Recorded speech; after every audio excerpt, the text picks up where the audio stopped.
Hello, welcome to In the Course of the Wenton Knave. We've got to the last album by this lineup. The last one, it's a compilation, Ladies of the Road. Clock's Tongs next week. This is a long time coming, the mainstream release. Now remember, all these other ones were all Collectors Club releases, so other than Earthbound, this is the first mainstream release when they finally released some stuff from this band to show the world how great they were and how Earthbound didn't do them justice. This is the album to replace Earthbound. I mean, Sonic Studios also kind of does that, but this does it more definitively because it's King Crimson songs more than jams. However, there are complaints about it. The songs they've chosen aren't quite the songs I would have chosen. Get Thy Bearings is on there, which I'll talk about in a bit, which is interesting. And The Letters is on there, and I wouldn't have had those, I would have had a slightly different mix.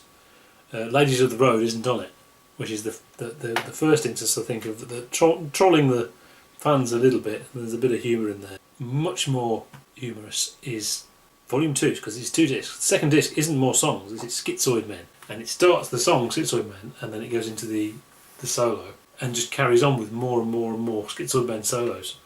It's like in a way it's giving the fans what they want. It's kind of a sarcastic thing about, oh, it was just endless guitar solos. Well, you have an endless guitar solo, and there's even these abrupt cuts in the music. It's almost I think to demonstrate the absurdity of all this noise. The sound quality on disc 1 is brilliant. Sound quality on disc 2 is from the Earthbound tapes. It even says on the back, please note that the abrupt endings at the end of disc 2 are artistic decisions and not disc faults. Because people would have thought that there's something wrong with the disc, and it just cuts out at the end. You don't get the song at the end. Not that would mean anything. So I like that, and I think it's part of the humour of this particular lineup is great.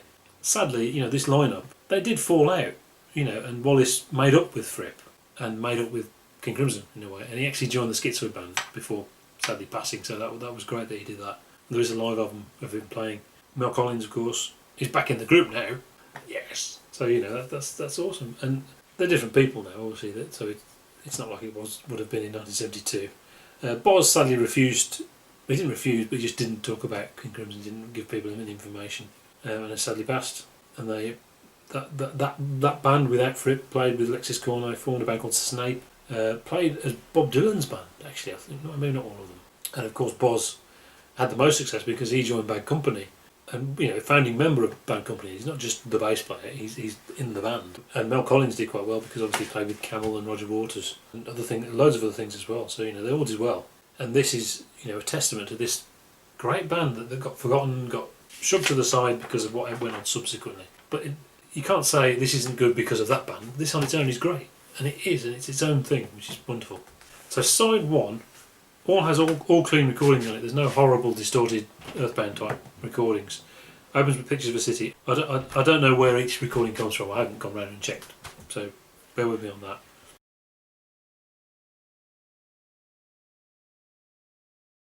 Yeah, I don't think they needed it.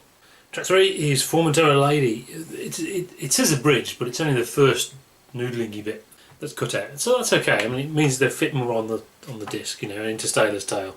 Some really cool jazzy descending lines from Mel Collins. I don't think we've heard this version, so I don't know where. At least some of this isn't available anywhere else.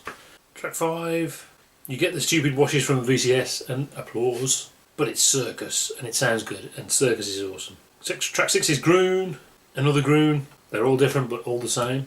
Track 7. Okay, this is possibly one of the most interesting bits because it's Get Thy Bearings. It's a perfect soundboard, or perfect multitrack. I assume it's soundboard. Unlike the one we have on the marquee, which actually the first section is edited from an audience. Now the question is, where does that come from? Because if that's from one of the other marquee shows, why didn't they use that on the marquee disc? Unless the marquee disc is actually specifically that one show, maybe. And for the first time, you can hear Boz. Boz is great on this song. On the audience part of that sort of recording, you couldn't really hear it. It's perfect for his voice, and I see why they did it now. If anyone knows where these tracks are from, let me know. Track 8 is 21st Century Schizoid Man, fantastic version, great sound. Track 9, In the Court of the Crimson King, it's listed here. It's actually an edit, a cut-out edit of the blues version. So once again, they're trolling the fans a bit, and I think that's very funny. If you want to hear more, buy some Collectors Club CDs. Disc 2. Okay, Schizoid Men, track 1 to 11. I'm not going to sit here and talk about each track. You get to about track 4 and you're enjoying it. Loads of jamming and then you get to track 5 and you think to sit through all of it is quite an undertaking, really. But if Thrack Attack was allowed, kind of. This is allowed, isn't it? Although this is just solos rather than proper improvisation. It's essentially the same thing, a load of noise, really. This stuff is from the US, the Earthbound tape, so the sound isn't as good mostly. There's this cut at the end as well, and then at the end, the actual end of the album, it just stops dead. There's no fade or anything, which in itself I think is quite funny. But it's enjoyable. The whole principle of it is enjoyable. There's nothing wrong with that.